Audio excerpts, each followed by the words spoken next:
Hey everybody, it's Melinda. I'm at the Good Samaritan Center in Ripley, Mississippi. It's the Tippah County Good Samaritan Center. There's one in Walnut and there is a center in Ripley. And I'm going to go in and talk to all the volunteers who work at the Good Samaritan Center and maybe with this video let you see how you can help or get help. You can volunteer or donate to the Good Samaritan Center. You know, Christmas and Thanksgiving are coming up. It's a great time of year to give back for all the good things that you have gotten this year. And I hope that this video helps you to see how you can do that right here at home.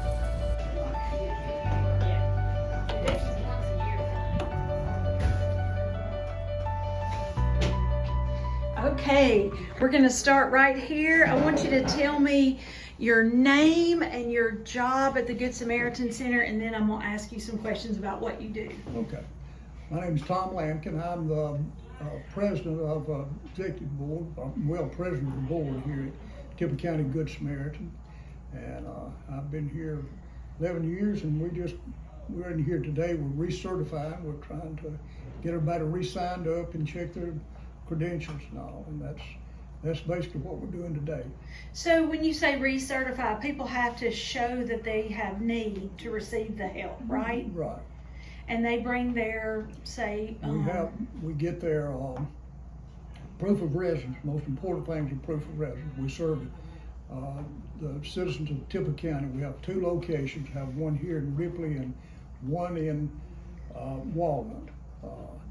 We're open every Monday, and one in Walnut's open on Tuesdays and Thursdays.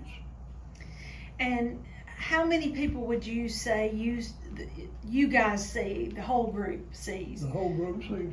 We've been averaging over 600 people a month? Each month, yeah. Over usually 150 or so, 100 to 150 a week. And we're in your office right now, and I'm sitting in a chair where a person might, people come in and sit and talk. And what sorts of things do you ask them? We just make sure that the information we have on file here is correct. We are hooked in with Mid-South Food Bank, which is a part of Feed America, and all this information feeds into Mid-South, and their information feeds into Feed America. And we just make sure we've got telephone numbers right, the number of people in their family, the income, the telephone number. Sometimes we have to call them for certain things, and we just try to make sure we've got the information right, so when the time comes, we have what we need, if we need to send letters out or anything. So if I come in here and I'm in need, the first time I come, I have to bring some information to show how much money I make, that I do need assistance. And then do you get to come once a month or once a quarter? How many times? Come once a month. Each person is assigned the week they come. However, if they can't come that week, they can come after that and pick it up. We don't hold them just to that one particular week. Okay, so if you come on the second Monday of the month, you're always going to be coming on the second Monday of the month. We ask that you do, and if you can't come till the third or the fourth, then you come the third or the fourth, and then you can come back the following month on the second or somewhere after. You can come late, but you just can't come early. Is it hard for you to hear the stories that people have to tell? I really don't know how to talk about this because some of the things that you do here are just heartbreaking. We have so many needs in this county, not only food, but we have homeless, we have people that need just an overnight place to stay sometimes. We have people that are coming out of incarceration that don't know where to turn, and we try to point people into the direction they need to go. We have people that have problems paying their utility bills, and we do help with that to a certain degree. We also try to point them in other directions for the amount of, for how much money they need to do that. We have a limit that we set. But other than that, I mean, there's just so much going on. Clothes. I know the Walnut facility, they have a clothes closet. They also give clothes. We're not able to do that. We don't have the facilities for that. So for instance, if somebody comes in and needs help with their utilities, you point them in the right direction. If they need a coat, you can point them to Coats for Kids, that sort of thing. Right. Okay, so you don't just hand out food, you help as a resource bank. Right. We try to point them in the direction they can go. We help them with some things. We help with transits that needed overnight place to stay, or maybe even somebody that's homeless that just needs a bath or whatever. But back to those stories, I mean, there's just so much that goes on. I mean, it's just heartbreaking. And if people really could see that, people could see some of the places that some of our people live, some of our clients live, and some of the situations that are going through. I mean, it's just, I've sitting here cried a lot of times. Yeah, I'm sure it's hard not to cry every time somebody walks out of your office to help. Well, okay, I really admire what you guys are doing, and I hope that the people listening to this will consider either a financial donation or volunteer donation, something. Or both. Both would be great. Let's go meet. I'd like to say one more thing. thing. Yes, sir. The amount of food that we're serving right now, like I said before, we're serving over, our two facilities serving over 600 families a month, over 1,000 people in these families. But we are handing out over 50,000 pounds of food a month. And we've upped it some because of the economic situation. You know, we try to fit that in to help alleviate some of the pain that people have as far as getting food, because a lot of these people they have to choose between, am I going to get my medication, am I going to pay my utilities, am I going to eat, and it's a hard decision. There's places they can go to get assistance, but after a while it just runs out. Tom, tell people why it's better to give money than cans.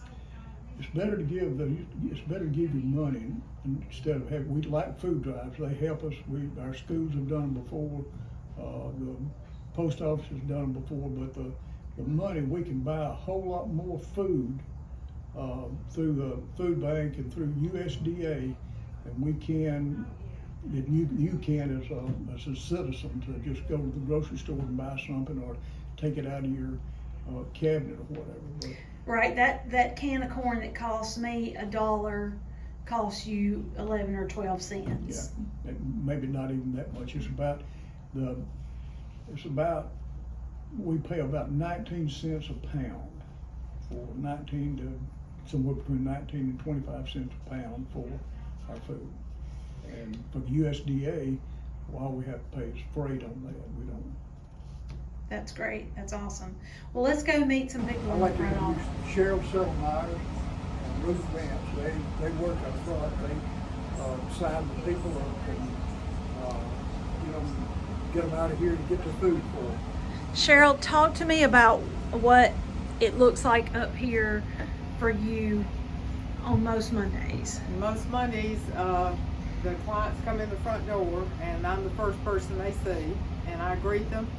And if they're new and they've never been here, I give them a form here to fill out, and they take that back to one of the offices, and Mr. Tom and Ms. Hope, they help them fill it out, and then they bring it back up here, and I give them a card and with their name on it, and we fill out information so that they'll present this every time they come. That lets us know that they're registered, and it tells them which Monday of the week to come. And so So that's what I do for new clients. People who are already registered, they just present me the card and I sign them up. I put their name on the list. I put the number of people that are in their family. And then I'll let Ruth tell you what she does. Okay, all right, Miss Ruth. Okay, and once Cheryl hands me the card, I enter them into the system, which alerts the people in the back so they know what box number is coming up next. Okay, and so you just sort of keep things moving. Right, I'm entering into the system everything, all their information. Well, basically, it's usually once a month.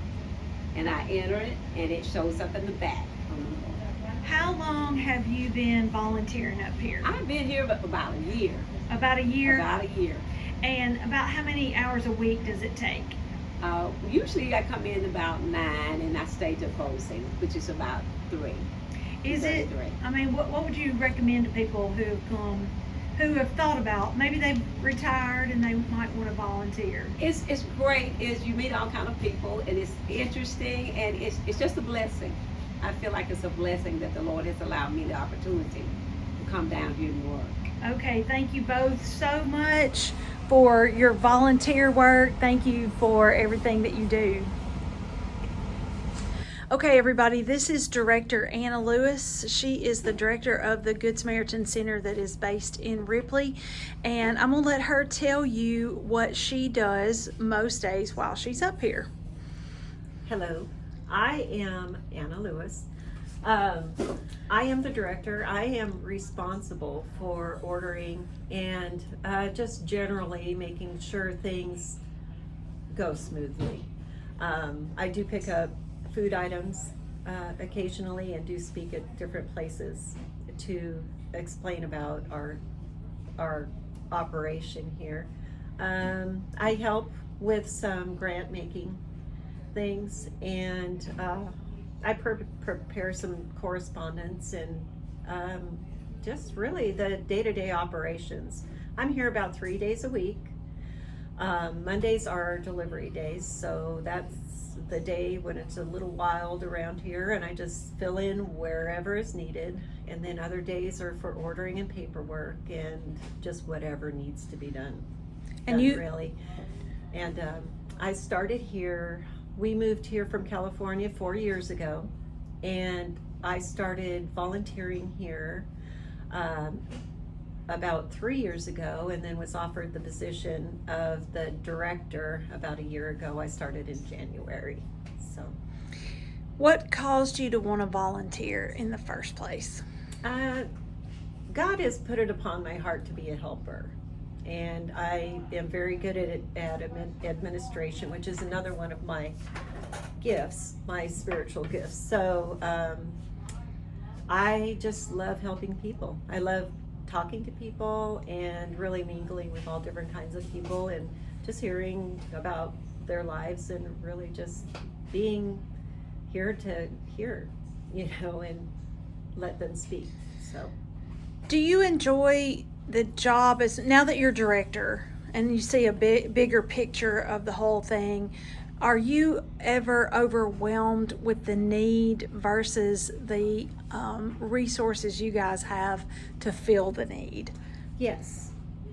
In fact, that's a subject of many conversations I have with some of the board members, and we're making it work. We're really starting to work together, and this is a whole new ball of wax for me. So coming in and learning how to do everything was a big hurdle, but it's getting easier and easier. Every single month is a little easier. So, what would you say to people who are maybe about to retire, have retired, and find themselves just a little bit in need of something to do? What would you tell them about the commitment that they would make if they became a volunteer up here?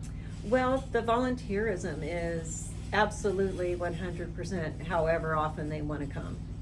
We appreciate all of our volunteers that come regularly, and the ones that can only come in for maybe a half a day a month are also very, very welcome. we can use the help for everything. Our volunteers up front, run the computer and check people in. And we always have something for people to do. And what about if you can't volunteer your time, you're just crazy busy still with work, whatever, how can people that are still neck deep in their jobs, how could they help? Monetarily is wonderful, or even just donating food is great too. Mostly the monetary donations actually really come in handy, because then we can purchase the things that we need at that time, weekly. I put in orders every week, so I'm able to actually use those funds as they come in and order what we need, and I'm trying to keep it, I'm really striving to have food that is nutritional but still tastes good, obviously, so that also costs a little more. Okay.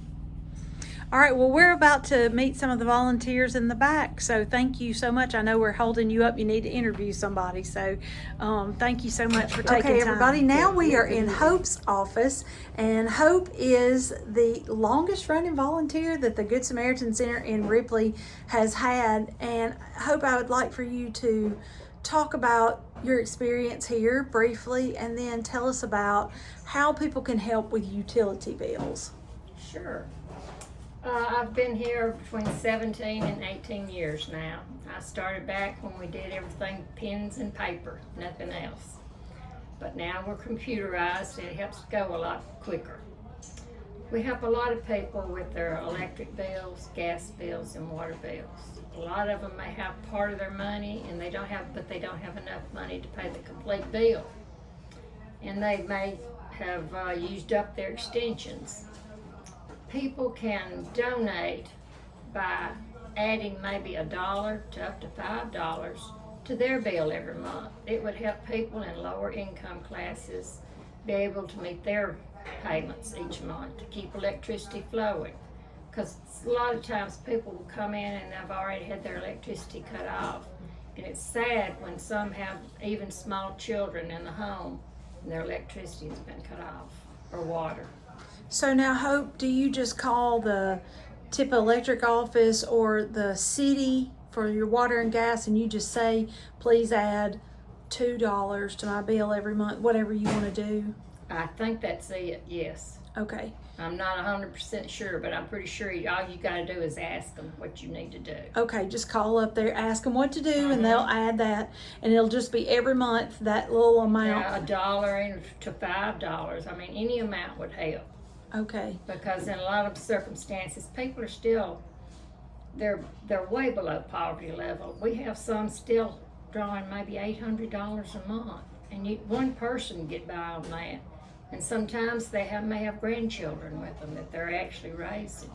Yeah. So yeah, anything would help. Okay, thank you so much for your 18 years of service, for one thing, and thank you for that information. Thank you.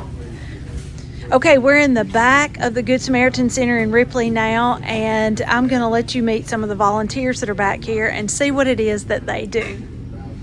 Okay, my name is Tony Rogers, and I'm a former worker at the Walmart Distribution Center, and here I'm filling the orders. We get the orders about how many per people in the family, and on here it tells us how much to put in each box per family. So as I go along here, they'll tell me I need one of these, so I need this. I'm doing a family of 5, so I need one of these. And then it'll tell me here I need 2 cans to go in this, so I get 2 cans. And as I go through, I look at all this here and tell me. Hold on, let's see. Okay, so it just tells family of 5 gets so many cans and so on. And so I fill the boxes up, and then once I fill the boxes up, I take it up to the front up there, and you see over there where they got the different numbers, a family of 1, be a family of 2, 3, 5, 6. And then once I set it in the racks, as the families come in, they'll pull this boxes here, weigh them, and then after they weigh them, Then after that, they'll write that down, and then they'll be loaded into the family's car. And so how many times a month do you come up here and volunteer?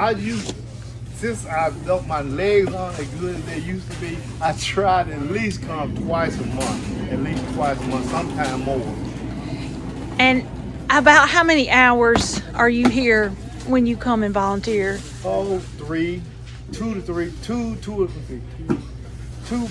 two and a half, something like it, two and a half, from 1 to about 3.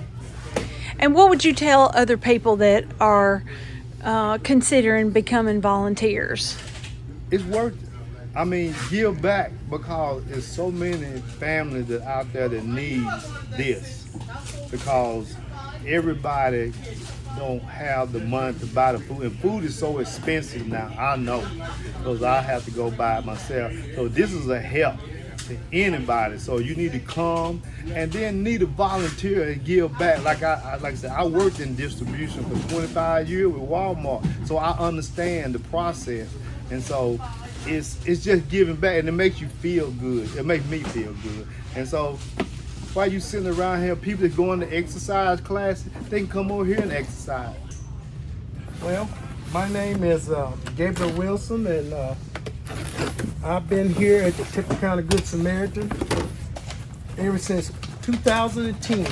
So I'm going on 14 years here, and I love my job. I'll keep the shelves stocked. We unload the truck, put the food in the building, and deliver food to different ones that needs it, that can't get out, and what have you. And it's just something to look forward to. Does it make you feel good? Of course, it make not only do you feel good, but at the end of the day, you can say within yourself, you've done a well done job as helping other folks, and I love it.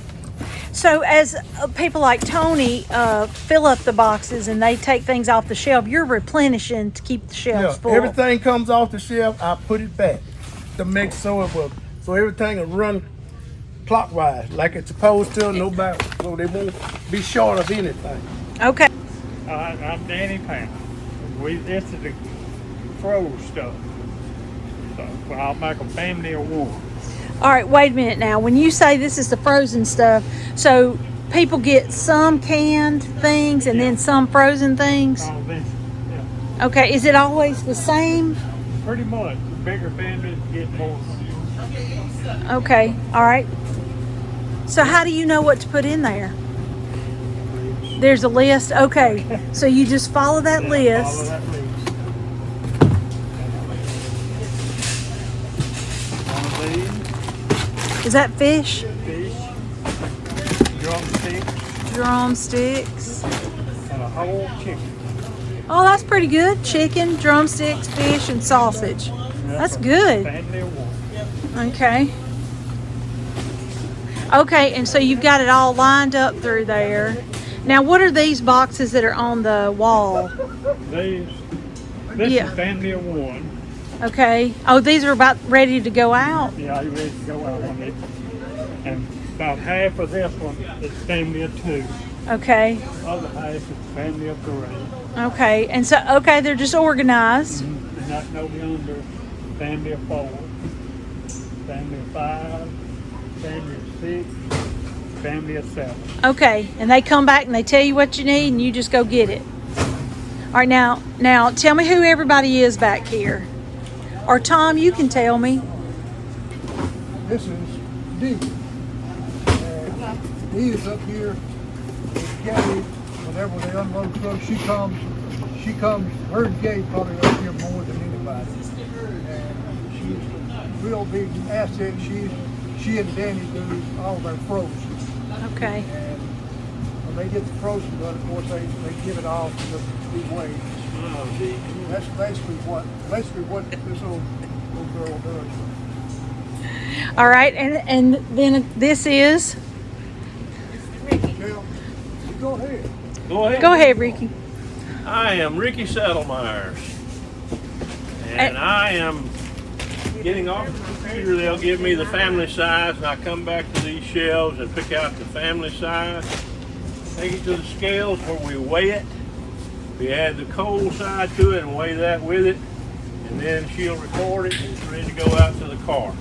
Okay, so you're like the final step. Absolutely. Okay, all right. How long have you been volunteering? I can't remember, Linda. 4 or 5 years, I guess, something like that. Well, what would you say to other people who are thinking about maybe they're about to retire and looking for something to do? Come on and help us. We have a lot of fun. It's a lot of work too, but we have a lot of fun and work with some great people. All right, thank you. And now we don't want to leave out the hub here. The hub, the computer operator. That's Yes. me. My name is Wanda Hines, and I'm the computer operator in the warehouse. And my purpose and my job is that when the clients are served in the front, we have the family size, and that comes through on the computer. And it was a good switchover from what I hear, and so it's efficient, it's fast. And what happens is I wait, and I call out the household size, and Ricky will go and get the food box, and then the whole box, and he puts it on the scale, and I record it, and it right here. Now, I keep hearing y'all talk about weighing the food. Why is that important? The weighing the food is about accountability. These are programs, and to me, it's about accountability and transparency. What goes in, what goes out. And I also love the fact that we also weigh the cardboard boxes going out, and so there's accountability going out and coming in. So it just ensures that the food that's coming in for people in need goes to people in need, not just y'all taking it home to cook with. Yes. Okay. Everything gets weighed here going in and out. Awesome. Okay. How long have you been here? Oh, I've been here for about 6 months, but I've been in direct food service for about 20. Okay. Yeah, I just relocated to area, retired, and I wanted to share my gifts and talents, and I love this place. It's like, I didn't think I'd ever be able to fill that void, but being here and helping neighbors in need is beautiful. Where were you before? I was up in Vermont. In Vermont. I know you didn't talk like Mississippians But talk. I'm from Mississippi, though. Oh, are you? Just coming home after 60 years, but it ain't about me. So anyway. Coming home. Okay, that's awesome. Yeah. Well, welcome back. I hope you love it here. Oh, I'm going to be here forever. They just don't know. This is a great group of people. It is. You've They hit are the wonderful. jackpot. Yes, yeah. they are. Okay, well, nice. Story, and I work help loading out the food after it's been distributed. I help with the clients give out the food out front, and so we're in the process of needing volunteers who'd like to come and help us out as far as loading out the boxes, giving an opportunity to meet different individuals. And we get a chance to to greet those individuals each and every day. Also, we get a chance to minister to those that might need some ministering. And if you would like to learn out more about the Good Samaritan Center, we would like to invite you to come out November 5th. We'll be having an open house here at the Good Samaritan Center from 1 to 5. And we're going to be giving away door prizes, okay? So if you would bring 5 canned goods, I think, or be willing to donate $20 towards the Good Samaritan Center for a worthwhile cause, you can come that afternoon and register to win some of our door prizes. So again, we want to thank Miss Melinda and for sharing with us for sharing this information about the Good Samaritan Center, and I hope everyone have a great day. Thank you. What we did. Okay, Melinda, first of all, I'd like to say how much we appreciate you coming down here today and helping us get the exposure we need, because a lot of people don't know about it. But we are located at 113 Bells here in Ripley. All right, Ron, that's you right there. Walnut is located in downtown Ripley next to Thompson's Hardware.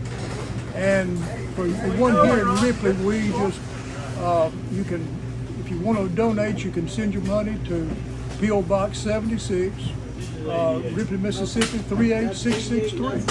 And if you want to volunteer, all you have to do is just show up, just come to 113 Bell, and we'll be here ready for you. Hey, on Mondays? On Mondays. Okay. Sorry, it's 9:30 till 11:30 in the morning, and 1 until 3 p.m. in the afternoon. We're here.